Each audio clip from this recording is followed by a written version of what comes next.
Zoom user.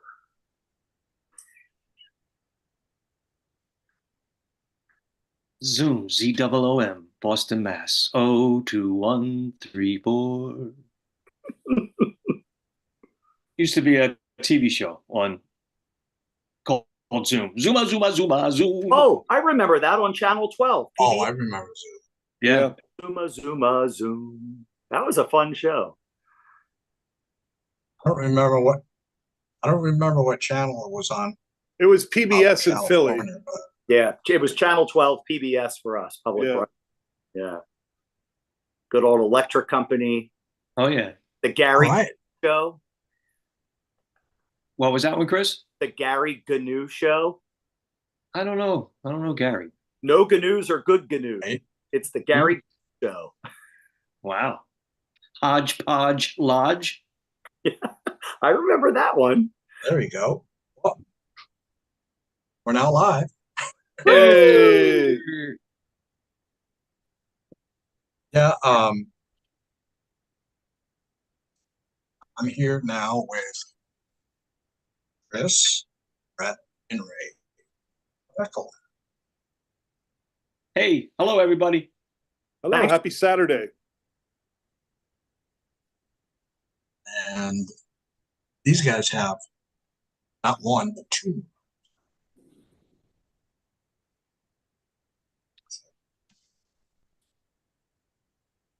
We tried to surprise people by releasing two albums at the same time. I think we effectively confused some people too, but that's okay. I think so too. I was kind of thinking that some people might be confused by the numbers. It's like, okay, now where's one and the other? I guess they're not going to be expecting the other numbers coming out. So, but Yeah. But if they actually kind of read into it, it's not really. I was watching an interview with someone. We weren't involved in it, but I think they were up in arms that we put out two. You know, it's kind of weird because in the progressive rock community, I think that this would be like a regular thing. Yeah. A regular thing, you know. Yeah, but then people kind of go, well, wait, what's going on? You know, why? It's a lot of music. It's 90 minutes worth of music. I mean, that exceeds, sort of the double album thing that we all grew up with in the 70s. Right. It also exceeds for me the quality level of what could be on vinyl. So it's just like it's two bite-sized 45-minute great albums that work together. If you want to buy one, you don't like it, don't buy the other one. If you want, Right. you know what I mean? It's no big deal. Promise. There's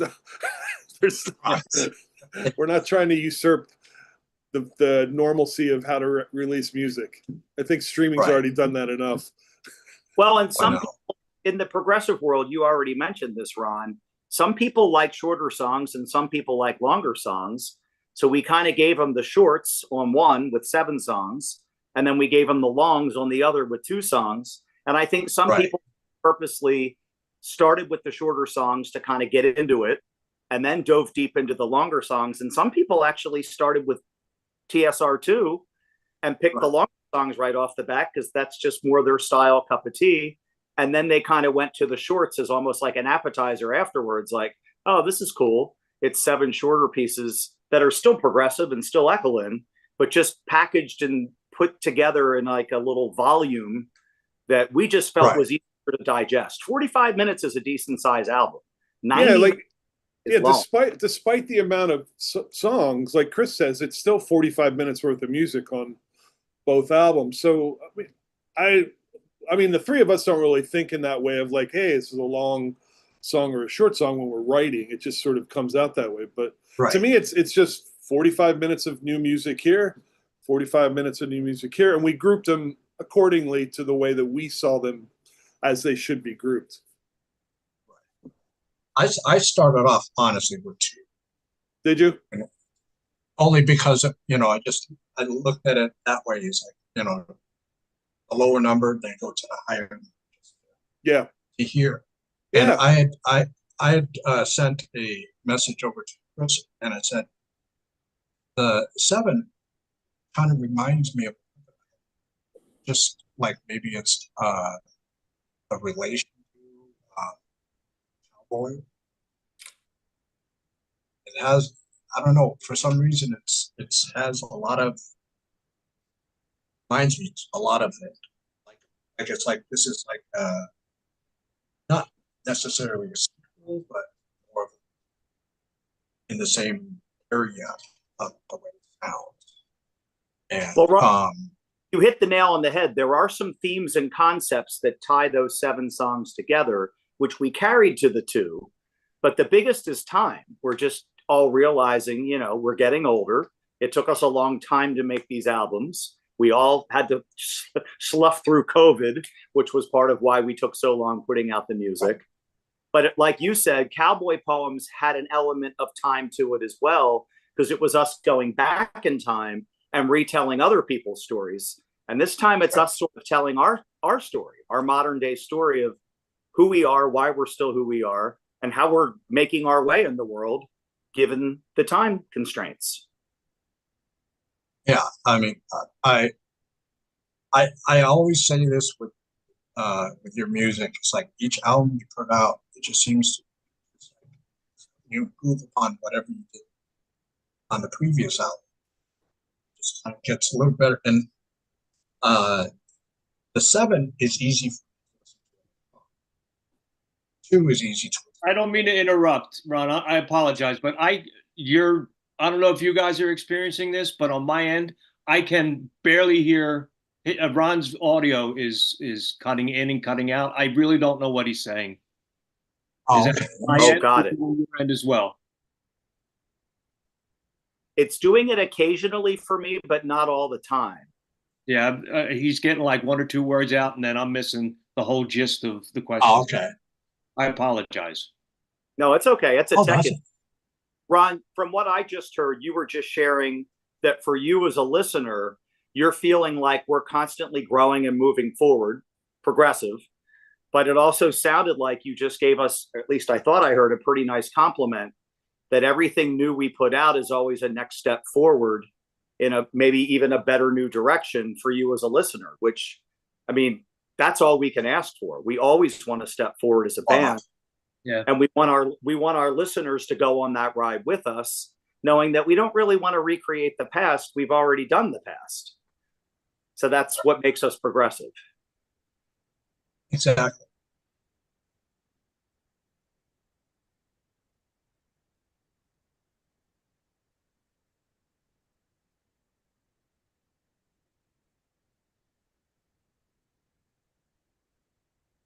Ron, do you want to try your mic again and see if we can hear you? I think that's. Yeah. How about now? How about now? Oh, that's better. Ray, are you hearing? So far. Okay. That's weird. Okay. Oh, our friend Kevin Felix.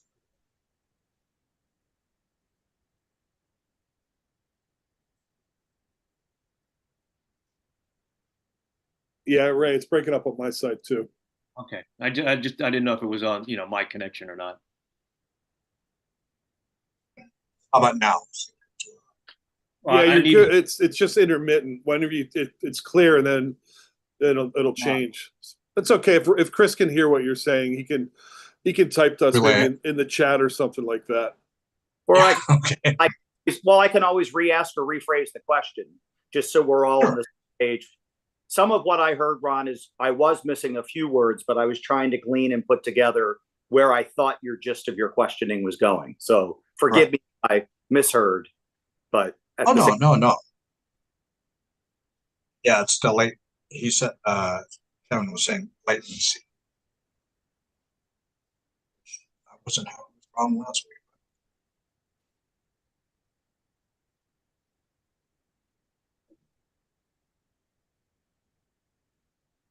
Ron, you mentioned in our messenger that you definitely had some questions for us regarding individual songs. Maybe do you want to start with some of those and specifically Brett?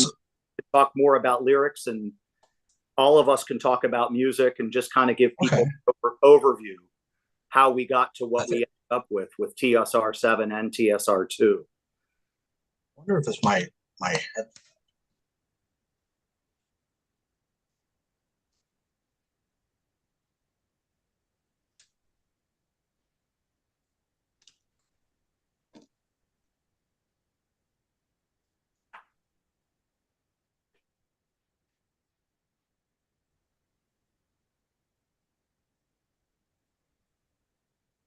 How about now? So far, so good. Heard that. Better? Yep. Well, I need a sentence so we can talk. Give me the alphabet. Yeah. Nope. Can you hear it now? No, it's cutting in and out. Try asking a question, Ron, and we'll run with it from there since we're live. Okay. Well, I wanted to start off with the second one. Time 2. And start off with the song Time Has No Place. You know, where it came from, you know, meaning, etc. Okay, well, this started with a part that Chris had, specifically the opening piano part, and in the closing piano part. And I think he actually had the guitar part too, which I gratefully played because it was a great melody. And I think that's about it. And then we went into the next section, the three of us one day sitting down in his place in slower Delaware. And it just, we chipped away. We probably came up with another 5 minutes or so. And that was the last song we recorded, I believe, as Chris has mentioned before. And it took place over time, over distance. And it's one of my favorite songs on the record. As far as the meaning goes, it's really, really up to what everyone wants to say it is. But it is specifically time related and how we perceive things. And there's basically, 3 or 4 little snapshots in there of time and these characters that are in them, aware of those and expressing their emotions during those. And there's a couple really poignant moments in the song that I think are just great. That's my take on it. I always tend not to give too much away. Because I've heard from some fans who have told me what they thought about it, and it just makes me weep how beautiful it is. And that's what we really want. If they can connect with our lyrics in their own way, I mean, that's the greatest compliment that us as songwriters can possibly get. So that's my take on it. Chris or Ray, what do you think? Ray, I'll let you jump in next, and I'll follow it up after you. I'm just gonna, just to decide with Brett. It's just, I use the term at work all the time now. The time has no place. With working with our people that I work with, and I'm at a loss for words. Chris, you want to take it over? Well, sorry. Ray, I'll fill in. Not everyone knows where you work. Ray works with dementia patients, end of life unit. Okay. He shared some incredibly powerful stories with us that we've heard on a couple different albums, actually. But that concept of everyone thinks time is unlimited and endless. And yet we're all very aware that we all have an expiration date. And that's a really weird thing to think about and digest. And at the same time, when we as a band put ourselves in a room together, we sort of lose track of time. We lose track of reality. We just become this engine that we call Echolyn. I love what Brett brought up. The way we write songs is one of us always has an idea that's going to be the spark or the impetus.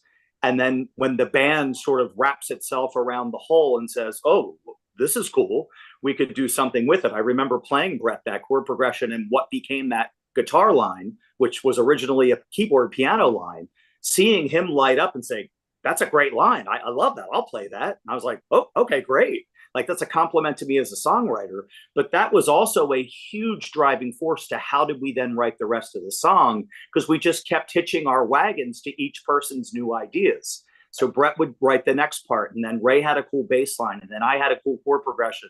And typical of most things Echolyn, which is why our music is Echolyn, We just each keep adding our own ideas sort of to the community chest. And it makes the song drive forward until we're done. And that was one that was written over several different weeks and actually months, because we were only getting together 2, sometimes 3 times every 3 or 4 months. I mean, it was usually once a month and sometimes twice a month if our schedules could do it.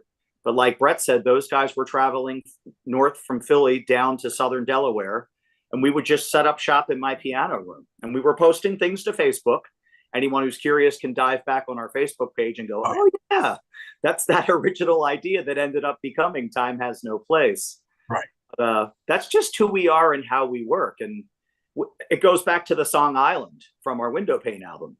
When we are in a room together, we are on our own little personal island, and nothing else in the world matters to us because we've carved out time to be us and to make our craft and to do our art.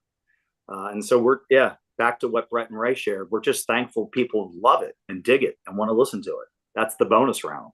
You think about all the times everybody in the world as a human being has where you may find yourself in a poignant moment or something that is full of a lot of joy. And when you're in that moment, I always think at its best, you recognize that you're in this sort of spot, that something's happening, whether it's a funeral or a moment where you fall in love, or you're in a really bad situation in a war or whatever it may be, and you see that in there. And I like to think, at least through my impressions, that you're highly aware of time, but you're also in a moment where there really isn't anything but that spot that you're in, like feeling those intense emotions.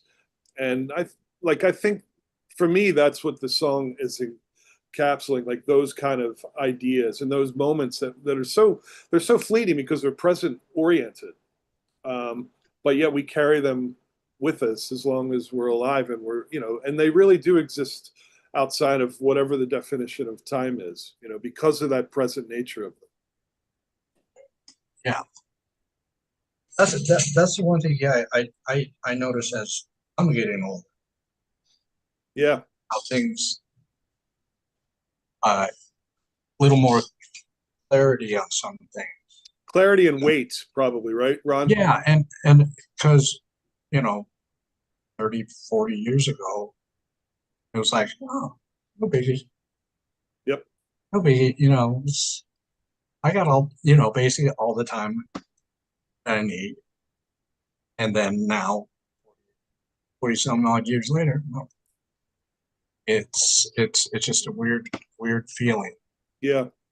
And it's a normal feeling that everyone goes through, and us as, the art that we express ourselves in as music, it comes out, and it's one of those things that everybody expresses and writes about, but we're going through the first time in our lives because of our age, and we're noting it in as authentic way as we can because we're in it now. We see that we're in our 50s and in our 60s, and it's not 30 years ago or 40 years ago when like you said, Ron, you don't think about that stuff.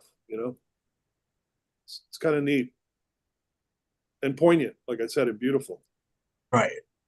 And then I was also, with time going back, and I was watching some clips of, and it wasn't at Prog Fest, but it was at the Prog Day, but it still had that same vibe. It's like going, it's hard to believe 30 years. Yeah. Doesn't, because we used to think 30 years ago used to be the 70s. Yeah. Not totally. And so it just kind of blows my mind with all, that. But, yeah. And in the 70s, you're thinking about World War II and where that was, right. When we were in the 70s. And now most, if not all of those people have passed on that were in that, that conflict up into 45. And, those people are gone. And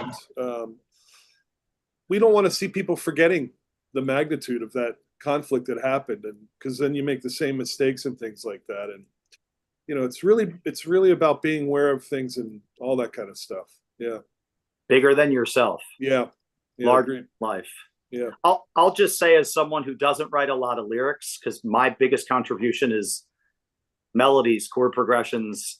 I love working with two amazing vocalists and lyricists who lead this band. And I love that they are willing to lean into the discomfort of calling out and singing about topics that can sometimes be uncomfortable, but need to be sung about. They're willing to say, look, this is life. This is a reality. Sometimes you have to sing about the stuff that's heavy because it's a burden that we're all carrying. And it can sometimes be very joyous and beautiful, but other times it can be an albatross. And there's nothing wrong with that. Like that's the beauty and joy of making art, being able to call that out and then give it to the world and say, I know some of you know exactly what we're talking about here. And that's been a huge compliment with these two new albums. So many people have latched onto some or all of them in ways that just mean the world to us as artists, because it's like, yes, you get it. You get where we're coming from. And or they've found something themselves that resonates on their own level, which is great. Well, 9 years ago, next month is going to be when my mom passed, and she passed. One of the things was dementia. Mm-hmm. So it kind of brings up those things, but it's like kind of almost bittersweet.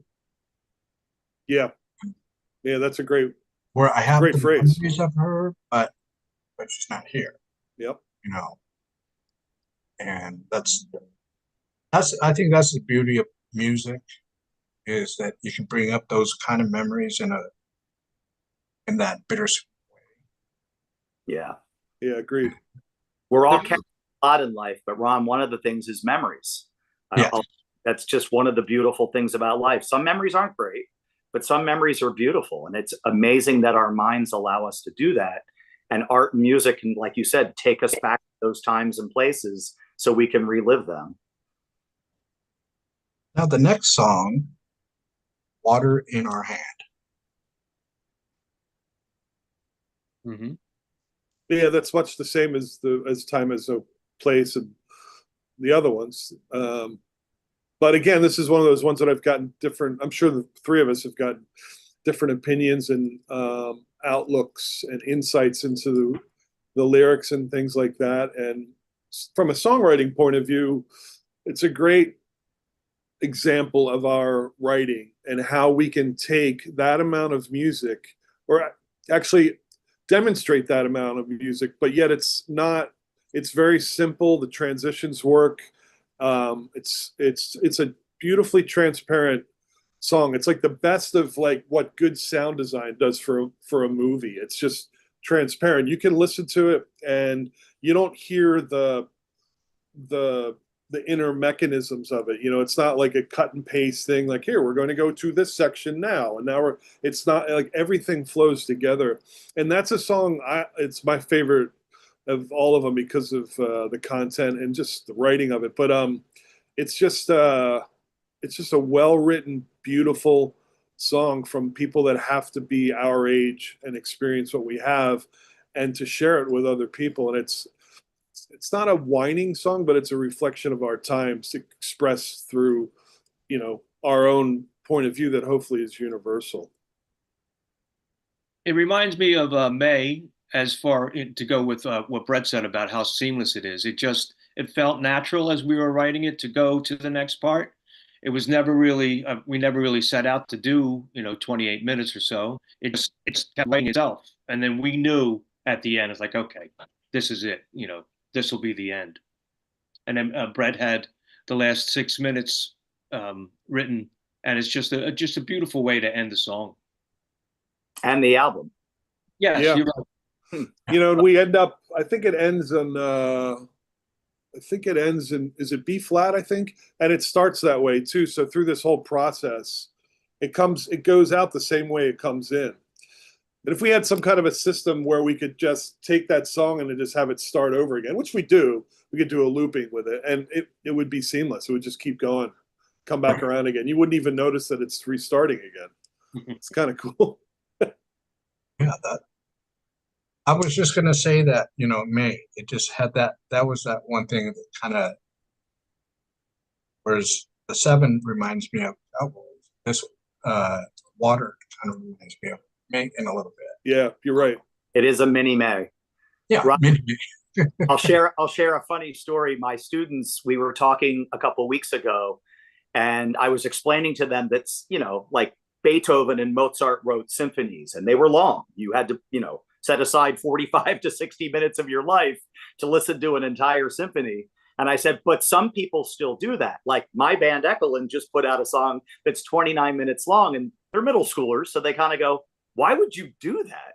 And I jokingly said, well, one, because we can, but 2, it's our superpower.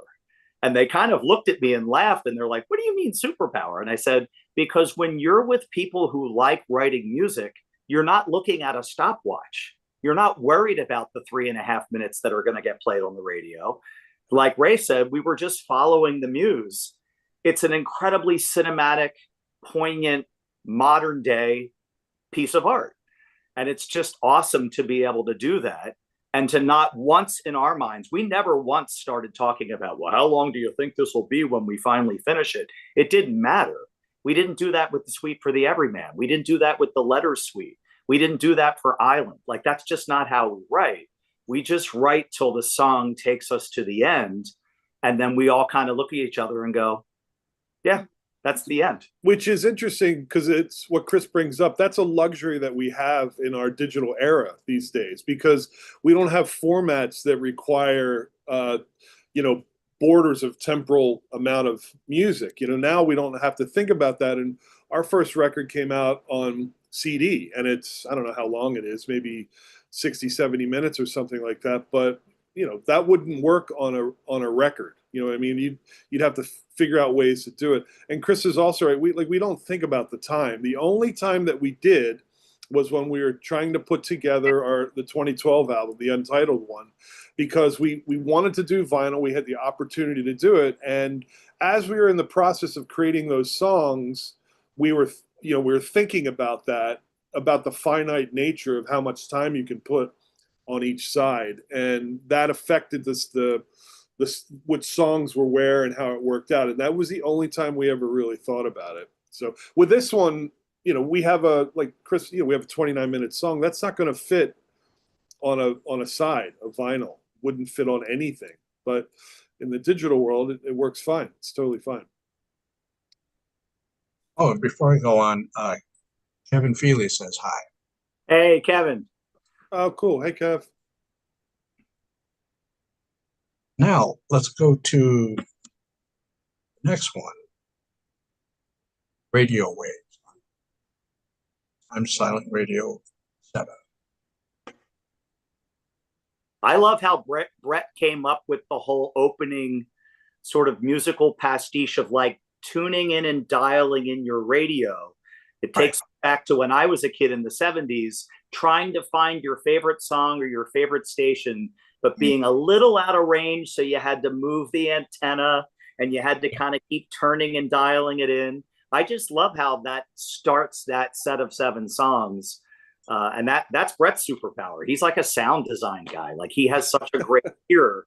Well, because he didn't even tell us he was going to do that. He just kind of played around with it. And then he set it out for us to listen to. And we were all like, whoa, that's really cool. Yeah. But it sets the stage for that set of 7 songs, kind of dialing it in, but also taking us back again generationally to those of us who were weaned on radio. Yeah, that's a song from a point of view of the past. And then it's, it's paired then with the next song, which is, what's the next song? Years. Yeah, Silent Years, which is something looking now back at the past. And those two kind of work together nicely that way, thinking about time and those points of view in a really cool way. And Ray and I, when we wrote the words, we just sat right across from each other. We were thinking of those things of being a kid in the 70s and like, your moms and dads just saying to you, go outside. And we, it's like, yep, see you later. We're going out. And, these are things that probably go on to a certain extent these days. But I mean, when you don't have a phone on you, and you're out in the middle of nowhere just enjoying the day as a kid, that's a lost thing. I'm not saying it's good or bad. It's just that's a different point of view Oh yeah. that is not existent anymore. You know, for a lot of good reasons, this is awesome if you have kids. You know what I mean? But there's a weird thing when you grew up and you were a little kid at that time period and actually being detached from the people that are supposed to be looking out for you, and that's something that people can't understand these days, and it's just going to go away. And that song echoes that sense of wonderment and separation and the music that was going on and how you would get into all this stuff and just trying to find a song on the radio, you know, driving down the road and all that stuff. It's just great. It's like, it reminds me of, I've said this before, but it reminds me of the joy that you feel when you listen to Spirit of Radio by Rush. And Neil's talking about that thing, you know, when you're listening to the radio and music and it's coming through the waves. And this is, for me, lyrically, this is my version of that. It's positive and beautiful. As a kid growing up, I don't know if you guys did it as well, but you know, you'd sit by the radio.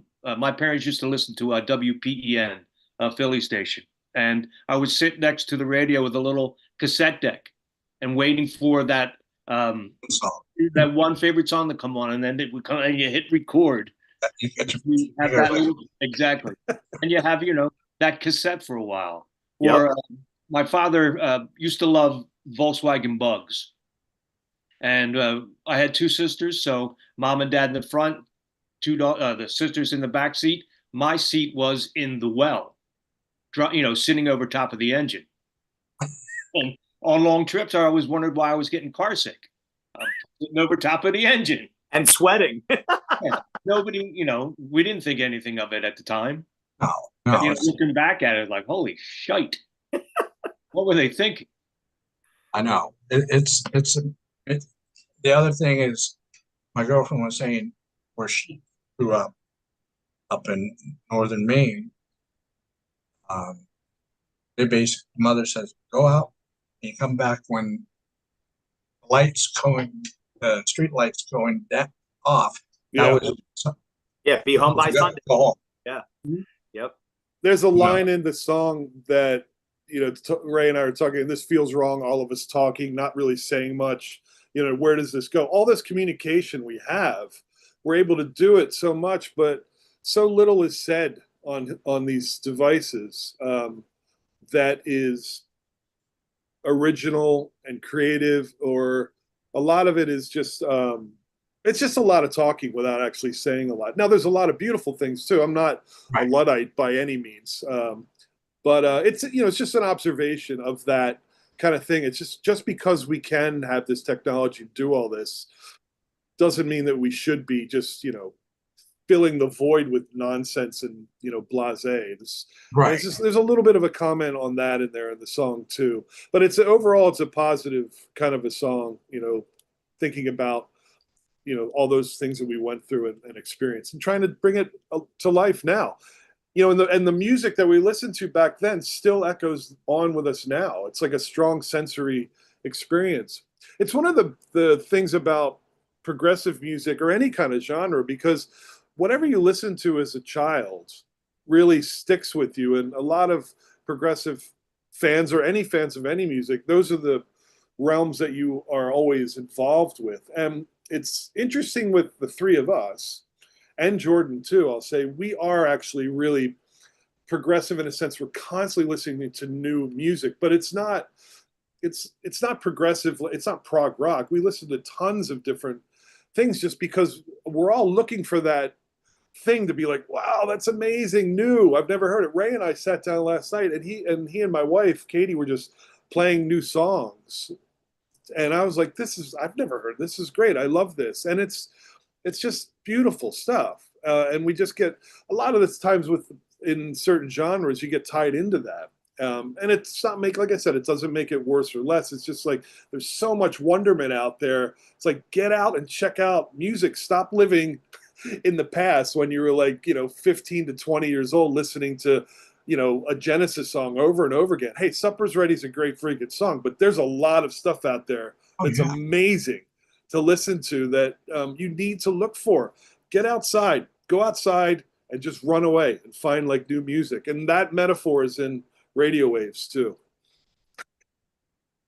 Sorry, I got off my podium. No, Brett, what you're talking about is embracing the joy of discovery. We all kids, but like as adults, you can still keep doing that. And I get frustrated, I think, like we all do, when people pigeonhole things or pigeonhole themselves. And it's like people talk all the time, oh, there's no good music out there. There's a ton of great music out there. You just have to be willing to sift through it. Yes, you're going to listen to some stuff that you don't like, and that will be a wasted few minutes or hours of your life. But the gain you will get when you find a new song, a new album, a new group that's really great and wondrous, you've just discovered something new. We love doing that with and for each other. That was part of our writing sessions, Ron. When we were writing this album, we put in 7 or 8 hour days, have a meal, and then we played radio DJ on our phones. We put a Bluetooth speaker in the middle of my living room, and each one of us would log on to it and say, have you heard this? Check this out. Remember this? Here's a new band. This band has a new album out. Have you heard it yet? And we're always showing each other new things that move us to the next level, because that's what keeps you as an artist current. You need to know what's out there, good, bad, or otherwise. That's the song. That's radio waves. Radio waves. It kind of ties in with Silent Years. Yeah, it's like I said, it's Silent Years is now looking back and speaking to, you know, yourself if you wanted to. I mean, we did a song on As the World that, you know, was Best Regards. It sort of was the initial reply, or not reply, but sort of reaching out to your future self. And then this is the reply back 30 years on, with whatever gained wisdom you have. Best Regards in reverse. And we didn't go out to do that on purpose, especially when we started Best Regards, but we were thinking when we were writing Best Regards back in the, I guess it would have been the summer and fall of 1993, that it would be really cool to write a letter to yourself and just set it out there. And who knew 30 years later, you know, I don't know if it triggered me or one of you guys thought, well, it's like, be cool. Let's make that a subject for a lyric. Let's answer back to that song from so many years ago and from our point of view now. I'll tell you, when you're writing those words, it's really poignant. It's like, man, what have I done? What have I done? Am I the same person? If I could give advice to that person back then, you know, what would I say? You know, all those kind of questions. I always think about that myself too. I'm not sure what I would say.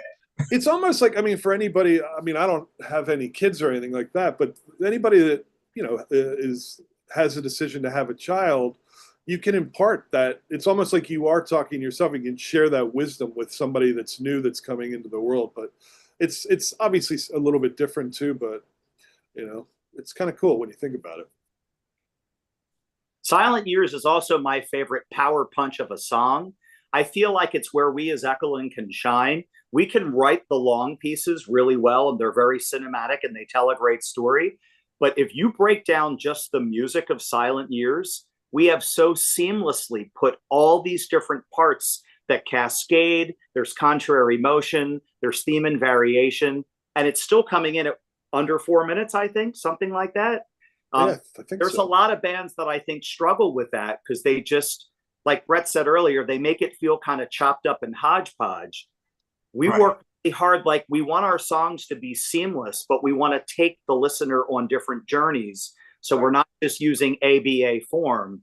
You know, we're often throwing in the C section, a bridge, a D section. We're going back to the A section, but this time it has a variant to it, whether it's a new chord progression or a reharmonization. That's a very classical mindset, but we don't talk about it that way. And on a micro level, echoing what Chris is saying, is that even the song itself with the chords, I mean, those first chords are F sharp major, F, A major, C major. None of these chords are related to each other per se. And to come up with a melody over top of that chord sequence, I looked at it as like a challenge, and I'm going to try to make some kind of a melody that's able to use any kind of common notes that may occur The first two chords don't have that at all. From But then Addison- when you go to the A to the C, you know, you have the E there that you can work over that. So you think about that. But it's funny because when Chris and Ray and I worked on it, we just immediately started coming up with really interesting parts that immediately made the dysfunction of those four chords feel completely functional with each other. Cohesive. Yeah. And it was a really fun little thing to do. I had someone in the chat, a guy named Sean Schmidt. Oh yeah. He said he played As the World last night, followed by TSR 7, and he said both completely different, but both completely echoing. Oh, that's a great compliment. Thank you. I think that's that last sentence, I think, will kind of basically describe all of your albums. Oh yeah. If you wanted to really explain to someone that's, let's say, only knew of Echolyn back in the 90s and then didn't know you guys continued, you know, whatever rock that they were under, you know. Because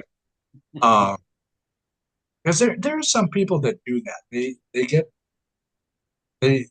stuck in a certain point in their life and they don't want to go searching for things, don't want to keep up with things. So that's how I would just say, I said, everything, it's, you know, it's different, but it's echoing.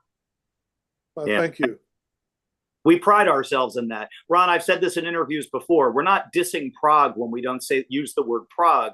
We're more celebrating progressive. We are truly progressive. Open your dictionary, look up that word. It means moving forward, growing from where you've been. So when we tell people what kind of music we play, we usually say progressive rock, and people will say, oh, prog rock. And we're like, well, progressive, moving forward. We don't necessarily sound a lot like all those other prog bands that have made it successfully or some that haven't. But because of the length of our songs, the differing time signatures, the extended chord progressions, the vocal harmonies, the guitar solos, the keyboard breaks, yes, we are a progressive rock band. Right. All right, next song, Cul-de-sacs and Tunnels. It's a love story. It's a beautiful one, Ray. Thank you. That song makes me drive fast in my car. I love the B section where it opens up. Yeah. Wind down, sunroof open. It's gorgeous. For spring and summer days, drive fast. Years ago, we would joke that we were all going to live in the same community. And instead of going out to each other's houses, we would dig tunnels and go underground and just have little, tunnels into everybody's house. So we were going to have a little underground pub too, right? Remember, we were going to have an underground pub. We could all just meet there, like a little Hobbit pub. We'd either stand at our front doors and just point down like tunnel system, or just send a text, see you in 5. We don't know how to get there but us. Cul-de-sacs is one of those ones that Ray has written words for it a few different times. And then just because of the situation that the song arose, it's an old one. It's one of the older ones from 2000, probably 13 or 14. And he was writing words for it then. And what he landed on, it's just magic. And his melodies and stuff like that were great. And I think it's timeless. Like Chris's piano and stuff is just timeless. And this is one of those songs that just lost its roots because it's been around for a long time. So I'm not really sure who did what, when, and where, but it works out well. And it's for me, again, it's timeless. It just feels right for coming out now, but it's like it could have been something we wrote 10, 15 years ago or so. It's beautiful. I don't even remember playing my parts. Brett tells me I played piano in the song. I guess I did. Yep. But it was one of those, I think it was sort of a one take. Like he just turned the tape player on. He's like, just go, just do your thing. And what I captured was just that piano track. And then we layered and overdubbed other things over the years. The other piece of the puzzle, he's not with us today, is Jordan. What he was able to bring to these songs. And I listened to Cul-de-sacs, just his understanding of time, but his feel and his overall knowledge of like, take a song forward, but never be in the way of where the song needs or wants to go. And he just has this innate concept of, I'm the driving force, I'm the drummer, I'm the percussionist, but I'm not going to step in the way of where the song needs to go. I'm just going to be the bus driver who takes it there. Yeah. And every song he did that on the album, but I feel this is one of his tasty ones where there's just so many great moments and parts where if you're not paying attention to it, you focus on the words. But if you turn your brain off and focus on the drums, you're like, wow, that's killer. This one too is like, it's like a movie, the way Ray's describing this interaction that's going on. And then with the soundscape and the musical choices that we're all using, there's a lot of space this way and then also this way, front and back too. And you almost feel like you're looking into the song, and it moves up on you at times and then also recedes away from you as well. I really love that about the song. I mean, all these songs I think they're awesome, but this is beautiful. It's great. It sounds beautiful too. We mastered this one with the same old Neve compressor limiter as Water in Our Hands. So they have this cool vibe to them, and they're kind of squishy and warm, and they wrap themselves around you in a neat way. Yeah, retro. Yeah, I agree. Yeah, he's sort of got that cool vibe to it. Yeah. It did take me a while to come up with a good story to fit what was going on. Like Brett said, I had written words years ago, but they just didn't work anymore for what we're doing now. And once I did latch onto something, it really wrote itself for me. I had I had the front end and the back end written, but I needed the center part. And Brett sent me those words, and man, I think I used the same melody or close to it as the old version. Yeah. So it was easy. It was easy to fit what Brett gave me into those parts. And once I hit the cul-de-sacs and tunnels, like that's the name of the song. Yeah, I don't remember. Did you give me a prompt, Ray, when you asked me to write the beginning of that B section or not? No, I think you just sent me words. I may have said that this is kind of what I'm thinking about, but then you said, well, I got these, try these. And yeah, that's I need something special, so much better than today, like movies, numb with magic. I need to be full with the moon. Yeah, I need cul-de-sacs and tunnels, yeah. They just fell into place. Yeah. Yeah, it was good. Good stuff. And Ron, this speaks to how we work as a band. We're perfectly fine poking the bear. We're also perfectly fine saying, help me, I'm stuck, I've hit a wall. And we're not afraid to call each other out and say, you can do better than that. Or I've heard that before. Let's do something different, because let's not rehash something that's already been done. And there's a layer, Brett, I think you sometimes refer to it as preciousness. Yeah. Like, yeah. We're totally fine being very open and honest with each other, to a fault, because sometimes your ego can get a little bruised. But if anyone's going to bruise my ego in life, I hope it's these guys, because I know it's going to make me better. Yeah, Chris is right. And we also really trust each other too. There was a point a couple times on the album where we had been working on it for so long, but at the same time, Chris and Ray were really far away from it. So I'm just working on mixes and sending it to him. And, I remember there's a point where Chris was like, I'm not digging this. It's just like, I feel like the piano's not right. And, I mean, frankly, at this point, even I was tired of the songs because I had listened to them so many times. And you felt there was a lull in energy, because the initial energy of writing and then playing the parts had dissipated. And I remember writing back to Chris, I'm like, just trust me, dude. We're going to get through this. I'm going to get Glenn involved in this. And after I started working with Glenn, a whole new energy came into it, because now he's outside of, Chris, Ray, and I, and Jordan, coming in and throwing in his opinions and his impressions of this music that we are frankly tired of at this point. And we don't know what we're doing. And that was highly exhilarating and motivating to finish this thing. And I think at that point it was nice, because I remember talking to Chris and I was like, all right, cool. Chris is over that. He's now on board with this again. Yeah.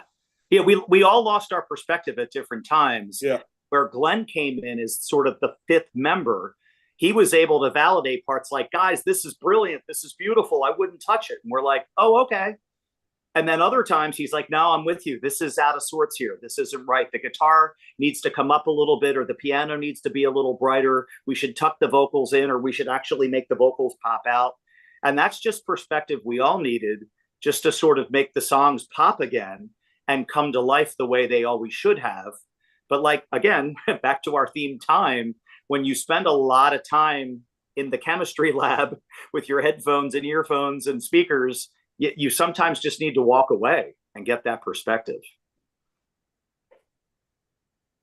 And then go to Boulder on Hills.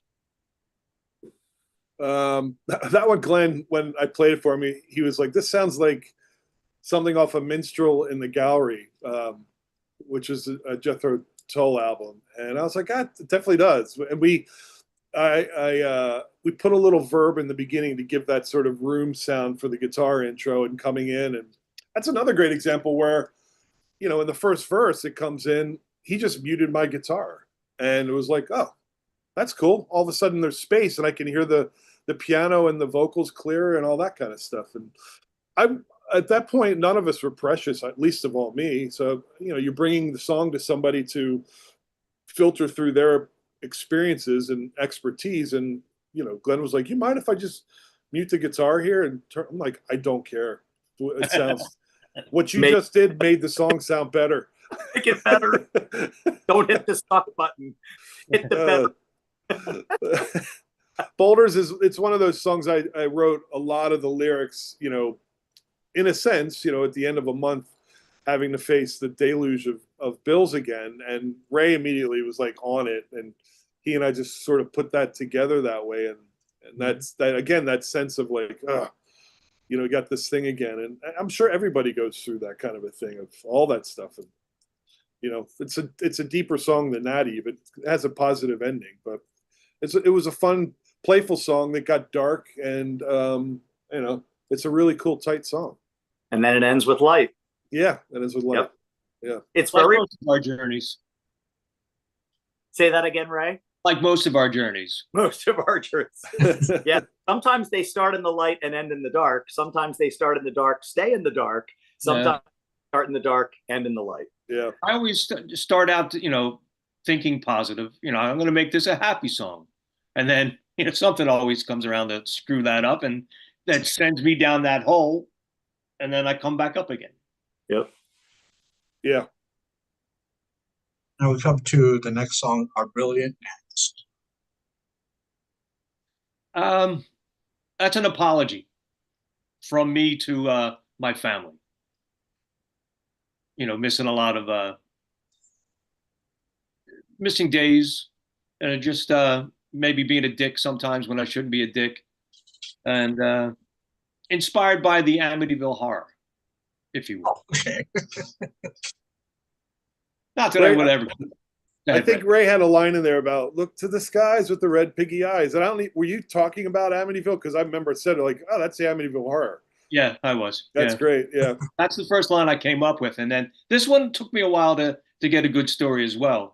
It went fast with the music because you pretty much had the verses and choruses, and then Chris and I mean, we might have sat and worked on that for maybe an hour or something, and we had the song. It came really fast. It was fast, but the lyrics took a while for me because, like I said, sometimes, what else can it like? What's the Kurt Cobain song? What else can I say? What do I have the right to say? And it's sometimes I personally have to let life happen. Yeah. To experience something new or different for inspiration. Yeah. That's why this one took a while. I was just not in a rut, but like, do I have to say, can this one be an instrumental? And the end of the song after the last chorus is all improvised purposely and truthfully, because when we each cut the part, it was like, I think I had the guitar part. I just came up with this electric part. And then I just completely off the cuff, the nylon part, one take. And then I remember when Chris came up to cut the piano, it was the same sort of thing. It's like, all right, I don't even know if Chris was aware of it, but when we got to the end, I'm like, dude, here's the ending.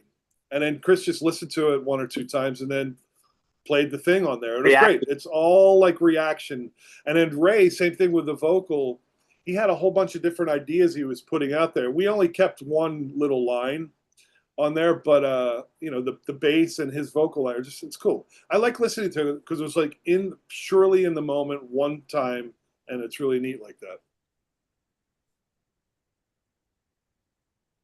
And then we go on we blur.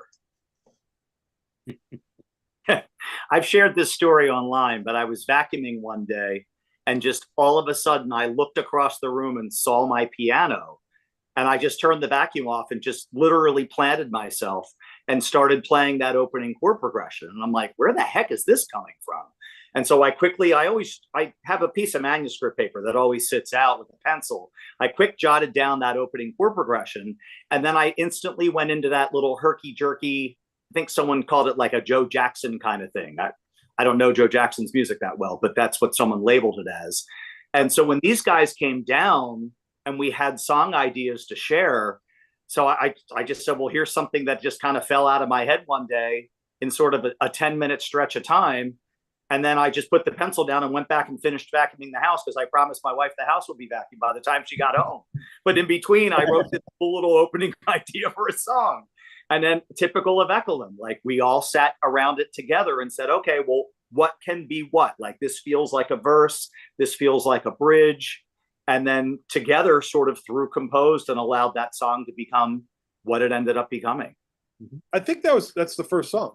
Was the first one that we started working on. It was the very Ray and I were working on it yesterday here because we're going to be doing a video that's going to include that song in it, a couple of vids. But it's funny because Ray's like, what chord is that? I'm like, dude, I have no idea what these chords are because it reminds me of some of the stuff we wrote early, like it's on our EP album, that they're very unique sounding, and I'm playing to Chris just by ear, so I don't know what he's doing. I mean, I'll sit and I'll like, oh, he's doing that, but I'm just reacting to it. So when Ray and I were playing yesterday, it's like, this is just weird. Like I'm playing these parts. It's like it's orchestrated. It would have been way easier for me to write down the parts and follow along, but I'm memorizing this stream of consciousness of my guitar playing. I have no idea what the chords are, like what the roots are, anything. It's so funny, but I love that. It's so cool. It might be my favorite sounding song on the album, and it just reminds me of those really unique songs that we have that are really us. And I think a lot of that has to do with some of Chris's writing and how I would approach my playing with it. It's so cool. And Brett, I love the reverse. When you bring song ideas, I think a lot of people think we're sort of like theory nerds. We'll talk theory when we need to. Yeah. Sometimes we don't talk about what we're hearing, as in like, this is an A minor 7 chord, this is a C sharp. Like I do the same thing. I react to what Brett's playing. And every now and then I'll say, are you doing sort of like an E major 7? And sometimes he'll say yes. And sometimes he'll say, no, not even close. The cool part of like, I'm just hearing what I'm hearing and trying to find my puzzle pieces. Ray's song, the one before this, Brilliant Next, was the same way. Ray strums out a chord progression, and it's like a game of like, we all need to find our way into the song without messing the song up, but by adding another color palette of a piano part or a guitar part or a drum part. So what Brett just described of him doing that with On We Blur, I've done with Boulders on Hills, a song that he brought to the band first. And it was like, oh, what am I going to do on piano here that's kind of riffy and edgy, that's going to work with that cool, crunchy guitar riff? But the challenge, of course, is finding the part, you know, and figuring out like, that's the part, that's what's going to work there. And then, of course, my bandmates nod in agreement, like, yeah, that's the part, that's going to work. Yep. Yeah, it's so true. For me, the lyrics are a direct shot at bad management at the job I had before this. I won't mention where that is or was, but yeah, they were just poorly led from the administrator on down. And it's just a knock because nobody knew what was going on from day to day. And it's just everybody was walking around in a blur. All right, are we going to do this? Yeah, we're going to do it, but nobody knows what's going on. So on we blur. I bet a lot of people can relate to that, Ray. Yeah. It's probably more places than we want to agree or think that it is. Oh yeah, it was just poor management, unfortunately. I had a completely different meeting, so you just ruined it for me. I'm sorry. I just lied though, so you don't know if I'm really coming. That's today's meaning. Yeah. Right. All right, and the final song, Tiny Star. That was another one of Chris's who started that. That was known previously as Selby 7. And that was one that we initially started, Chris had sent up, and I liked, he had the intro and the verse kind of thing, and then that actually the first chorus. And we worked on it actually up here at my house for the first time together, and then forgot about it. And then it was one of those ones, I think I wrote an email like, Chris, you know that on Selby 7, I'm like, you mind if I just work on this on my own and just see what I can do with it? Because we just didn't have time or something. We weren't working. We were probably working on something else. So I just started putting it together, and then it just came together as a whole song, and it's really powerful. It's a great example of like the best of what we can do with like two lead singers, a lot of Chris's influence with the music, and then mine in part of it, and then Ray and I just going off and forming a whole middle section on its own that works, and it just came together. It's sort of like the best of all that we do in a really sort of tight, whatever, 8 or 9 minutes, however long it is. It's great. Again, it's a positive thing. It's something that's looking at negativity, but trying to add some positive nature to it. It's a little movie. All these are little movies in many ways, and this is that way as well. You have your first act, your second act, and your third act, and they all are slightly different, and they take you on a little journey. You don't know where you're going to go, and this is a great one for that. I think for me, this is my favorite one that I think I sounded the best on. For some reason, there was just I remember your bass or your vocal. Always the bass. No, the vocals. I just remember going to Brett's after work and just feeling just as more relaxed than I think I did during the other sessions. And it was just a very easy, calm way to deliver the lines that we had. If anybody is interested, if you go to my YouTube channel, there's video up of Ray and I working on it. He's singing actually the parts for the songs and working them out, and I'm recording, and you'll see our normal interaction of me like, oh, that was great, dude, or like, oh, that felt a little bit sharp, and he's just in the other room tracking his vocals, and it's us going back and forth, working on a couple verses and choruses. You can see it online if you want to. And the choruses are, or the chorus that we use twice, are words that I took from some of the residents that I work with.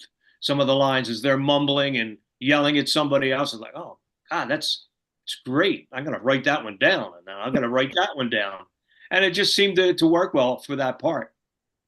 And it's for me, and every time I listen to it, I just remember those faces with each little line that they gave me, so they will never fade. And we have a really nice lyric video out for this song if anybody wants to see it. And it's a little bit more than a lyric video because there's some visuals in there that try to bring out a little bit of the emotional differences within the song where you go. So if you haven't seen it, again, you can go to the Echolyn YouTube channel if you want, or just look up Tiny Star by Echolyn, and you'll see a video for it. It's cool to watch. It's a different point of view. All right. One comment. Nona from Germany says, love the 2 new albums. Oh, thank you. Thanks. Kevin has a question, a pretty good question. Any plans to play this live? We get asked that a lot. Nothing immediately, but like Brett alluded to, we are going to do a video shoot in June to get some of these albums out to the world via the internet and YouTube in a respectable way where they can see us, they can hear us, they can see how the songs have been sculpted, written, composed. and perform together. Jordan's joining us for that, so we'll be all in the same room together. And the joy for us is just knowing that really this album is only a couple months old, and we're still having people all around the world, one, discover we're still together. Like, whoa, I thought those guys broke up years ago. No, it just took us 9 years to put out a new album or 2 new albums. But also the fact that we're trying to keep our heads focused on promotion and marketing. The album is only a couple months old. And so when you think about how many billions of people are in this world, we're trying to find new ways to get to old fans who forgot about us or thought we were done. But there's so many new fans and people that are discovering us because they're coming of age or they're searching for the next latest, greatest thing. And we'd love to be part of their playlist. So that's also why the 7 album is actually streaming. Is that on YouTube Music, Brett? Is that where that is? Yeah, it's on YouTube Music, Yeah. But we've also done our part artistically to not release 2 that way, because we also want to hold on to something that if you really love what you're streaming, please go buy 2, because part of us is we fund all this ourselves. We're our own record label. We spent tens of thousands of dollars making these albums. Yep. Yeah, the promotion. Thank you, Ron. We just we're not looking at this full time, but yeah, Chris is right. It's for us to play. It's not something that we would take lightly. And it takes a lot of time, and we just don't have that time like we did. I mean, we played all the time between 1989 and 1995. We played all the time. And then I played from 1995 to 2010 all the time with other people. And to go out and play, it's just at this level with these songs, you have to put time into it and get it under your fingers where you're not thinking about it anymore. And it just takes time. And then Chris is, 3 hours away. Jordan's in Nashville. And I'm not playing these songs with anybody other than Jordan, in this band, and obviously with Chris and Ray. Now, maybe there'll be a chance that, someone offers us $500,000 and then we'll do that. But in a realistic, non-joking way, maybe there's an opportunity where Ray and I go out and I play acoustic versions of some of these songs, or maybe Chris, Ray, and I put together a cool set and we go and play house concerts for $1,000 a pop in your living room, talk about these songs and play them. Or maybe we can have a situation where Jordan's in there. But all these songs would work in all those versions that I'm telling you, because they're really well-crafted songs. And we could sit and play them, the 3 of us in a living room, or Ray and I could play them with acoustic guitars, and they would work, and we'd figure out ways to do them. But that all takes a lot of time. And as Chris is saying, we need to spend the next part of this year and into the next year just getting eyeballs and ears on this music. And that's why we're doing these 2 videos coming up. One specifically is we're going to take a cut from Water in Our Hands, the end section, and that's going to be released as a single to purchase. And that'll be available streaming too, because as Chris said, we're not streaming Water in Our Hands. We're not making any money with that. And I think it's wrong to have someone listen to that song for 0.0004 cents. That's how much we're making. That's just not wrong. I mean, that's wrong. So I'll stream we'll stream the song, the last bit of it, and maybe get people to go, what is the beginning of this song like? And maybe they'll buy it. And we're going to do a video to show the power of that song. And the same thing with Ennui Blur, and do that. And then maybe in the fall, if we find a time, maybe we can actually do a live performance in a studio where the 3 or the 4 of us actually are playing something like maybe Time Has No Place, and actually playing the song. And we'll figure out a way to use that for promotion or to make money, to pay for how much that's going to cost to do, because it costs a lot of money to do that stuff. It's all contingent on that. We are not, and never have been, rock stars, and we are not, we tried to do this full time for 6 years, and it worked out beautifully, and it didn't work out financially for any of us. So we've all moved on to other things. And strangely enough, we still are compelled to hang out and make music with each other, because at its basic, pure sense, we love making music with each other. We're really, really good friends. and none of us takes that lightly. And none of that really has to do with playing live and being rock stars. Like for me to be able to have a conversation with you, Ron, and sit here with my friends that wrote these songs, that's how lucky is that? Priceless. And all of that is really based on the energy that and time that we sacrificed between 1989 and 1995. Those echoes of that 6 years are still carrying us forward because of that record deal. And yet, ironically, the three of us are so far beyond that, not only as people, but as, songwriters and musicians. And it's just I feel very fortunate to be able to do all this stuff now. So when people ask about like, hey, you're going to play, like in my mind, I'm like, I already did that. We've already done all that. And would I like to do it again? Sure. But again, time and money, it's a lot. Yeah. A whole lot of stuff's involved with that. Long-winded answer to a short question. Yeah. We're good at We're good at that. One of Sean was thinking about the old days. Remember playing at Chris Lamp's record store? Yes. Yeah, of course. Oh, wow. Yeah, that was great.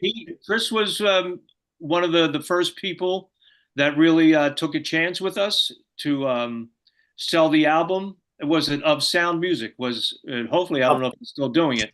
Of Sound Mind. Yeah, you're right. I'm sorry. Mine, yeah. Yep. That introduced us into the Baltimore area, which became a very strong place for us to play. It was a home away from home. Yeah. Yep. We would play Orion Studio with Mike Potter down there. I think there was a club called the 8x10 that we used to play. Max is on Broadway, I think. Yes. Yeah. There was one in Towson too that we played down there as well. I forget the name of Cafe that Tattoo. Cafe Tattoo, yeah. Yeah, those were the days where we were doing all that. And Chris Lamka was hugely part of that because he was this guy, that mom and pop guy that wanted to sell independent music. And gladly, we took all of his help in, and he's one of those guys. But there was a lot of those people from Canada out to California to Michigan down south. It was really cool, and it was so nice to be able to work with those guys. We had a little community together from 1989 and 90 where those guys were really helping to get our music out there. So nice. And we've still stayed in touch with them in a long distance kind of way. Yeah, I was listening back to the interview I did with you guys almost 5 years ago, Brad, and I was saying about the guy that was sitting about a few seats away from me as you guys starting to play. He was like so loud. That guy, 30 years ago, was now out. He was complaining about how loud it was. And we just so thinking about that, I was like going, and I had a conscious thing in my mind. I said, if I ever get to that age, I am not going to complain about the volume. And meanwhile, Ron, we're not a heavy metal thrash act. Right. But he was like, we're a rock band. Oh my God, this guy's so loud. And I'm going, yeah, they're impressive. We're a rock band. Yeah, age appropriate music, right? There's something to be said about that. That's funny. Well, the guy, if he was like 59 then, so still around, he's 89. Yeah. Yeah. So he probably thinks your music now is probably too loud. Right. Yeah. Yeah. That's funny. Well, Ron, we can't thank you enough for hosting us again. Oh, no problem. I appreciate it. When I heard that you got the albums out, I was fortunate not to get it when you guys put it first on sale, but I was glad when you put out the CDs for me to get it. Mm-hmm. No, I appreciate that. Yeah. Thank you. Yeah, the sales have been going very well, and the weird thing is, well, it's not weird, but it's part of it where all our back catalog is also going in hard copy form. So again, we're at this point where like, all right, do we repress this stuff or are we just going to live in the digital age that we are and like have people download stuff? Oh, I see the box set. Yeah. Yeah, no. Thank you for getting that. Yeah. That's cool. Yeah. I have to put it in a sleep because I noticed the signatures are starting to fade. Any light or sun hits it, yeah, over time they will fade. Yeah. Yeah. Well, Ron, I'll leave the listeners one last sort of piece of advice. We, of course, live online at echolyn.com, and there are launching pages from that to take you to Bandcamp, which is a place you can do digital downloads. On our website, if you live in the US, you can actually purchase hard copy, CD copies of most of our back catalog, not all of it, but most. We do have several European distributors at this point who we are selling to at wholesale, and they're carrying it. And then, of course, we have a social media presence both on Facebook and on Instagram. But I want to personally thank the fans who are indeed buying and enjoying the new album. But I also want to challenge listeners, go give it a try and check it out. If you've always heard about us and never heard it, we think it's the best thing we've ever done. I think we can honestly say it is the best thing we've ever done. We're living in the moment and embracing that fact. But we love that people like you are helping to promote it and get it to a new audience and a returning audience. There's two people in the chat, plus myself, were asking, where do you want a shirt? That's on the docket. It is. I think that could be something that we put together either over the summer or fall. Yeah, to raise some money and also have that cool image out there. You know what I mean? Yeah. No, that's a great point. I appreciate whoever brought that up. Thanks for bringing that this up. Specific one, Ron, was made by an Echolyn fan who made one for themselves and then contacted us and said, do you guys all want one? I love the original Echolyn logo. So I think there's only about 7 in existence. But like Brett said, we want to at some point sort of open up our storefront online again, maybe do a baseball hat, maybe do some shirts, just some cool things. It is advertising, but it's also pride. You can do that also on Bandcamp. Yes, you can. That's true. Yeah. Good point, Ron. Yeah. Yep. Yeah. So that's definitely on the table. And that's back to why we're not thinking about touring or playing live right now. We are literally focused on how do we promote these 2 new albums? It's the best thing we've ever done. How do we get it out to the world in a way that people who don't know who we are discover us, and people who forgot about us rediscover us? Exactly. Yep. Definitely look for 2 new videos in July. They're going to be edited by a friend of mine who's an Emmy award-winning editor and a cameraman who's has a lifetime of amazing stuff that he's shot from documentaries to films for huge companies and all kinds of stuff. So they're going to be really, really beautiful, and they'll showcase one song and an excerpt from each album to kind of get you in tune with that. Like Chris said, go to Bandcamp. That's where we can have the best money made from you guys going there, because their cut is relatively small. There's a new version of May up there, a remastered version that's really exciting. We're not going to press that one on CD, but it's there. If we love the old one, it sounds amazing. But with skills that I've attained over the past couple of years, I wanted to try it, and I would be remiss not to put that up there, because it, according to Chris and Ray, it's like, wow, okay, this is great. Let's put it up. So it's up there for digital. You can get it inexpensive, and there'll be more stuff up there coming up soon. And Brett mentioned Bandcamp. We use their 3 for free model. Yeah. So you can stream each song 3 times before it requires you to purchase it. And we think as a consumer, that's a very fair model. Yeah. We want you to taste it, try it out, listen to it. But we'd also love for you to purchase it, because that's going to allow us to do the next album. And that's there will be more, but we want to promote this one now because it's still so new and fresh. That's always my argument with people. It's like, they say it's free. I say, it's not really fair. They don't get their time isn't free. Their equipment isn't free. Very true. So the studios that we recorded aren't free. They cost a lot of money. So it's like, I think what it is I noticed that there's a lot of what they call these bedroom musicians, and I'm doing the air quotes. Yeah. I don't consider them that. unless they're actually using actual instruments, but there's a lot of people that are just punching things in. It's used as a Not really- pejorative. I know Not what you really mean. taking the Yeah. blood, sweat, and tears of what, you know, Yep. what is needed, you know, pick up the acoustic guitar, piano, you know, just, you know, punch out a song, you know, Yep. it takes time. Yep. Yeah, we still love the craft of that. But you are right. It takes time, it takes effort, it takes money.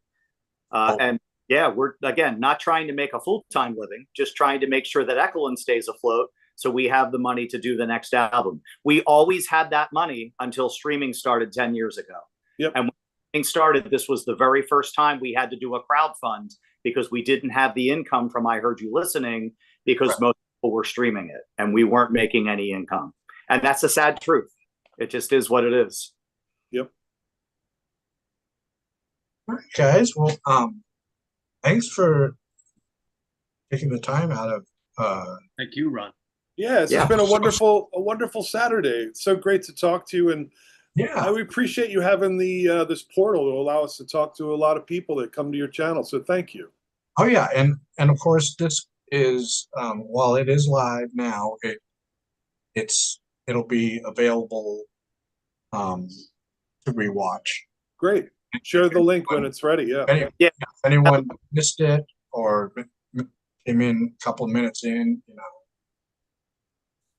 It's always fun because the three of us have done a lot of these, but every time we do one, there's always something cool and new in it. And this one is the same way, Ron. And we've talked about some things that we've never talked about before. So there's little nuggets of interesting new things in there. So even if anybody that's listening to this now, you know, share it or go watch some of the other ones too, because there's always something new. And the stuff that Ray and I and Chris have shared in this one, there's some unique things that we'll probably forget about on the next one, but at least it's here. And one final thing, next month on June 14th, I'm doing 5 favorite albums from 1995 Oh, cool.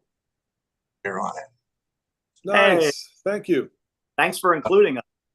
I'm glad that album still holds water. Oh, it does. It's funny in my mind, I think of that album as 1993, but it came out in 95, but we had written all those songs We Right. wrote it. by then, you know. That's It's so funny. Yeah. But no, thank you. That's great. Yep. Yeah, March that's March 7th or 8th, right? It came out. March 7th, right? 7. Yeah, 1995. Yeah, March. 30 years, and we released these 30 years to the day. Yeah. Yeah, On that. that's so cool. Yeah. Very cool. Thanks, Ron. Again, friends and fans, thanks for tuning in. Thanks for the continued support. Yes. Thank you all. All right. Be well, guys. See ya. Talk soon.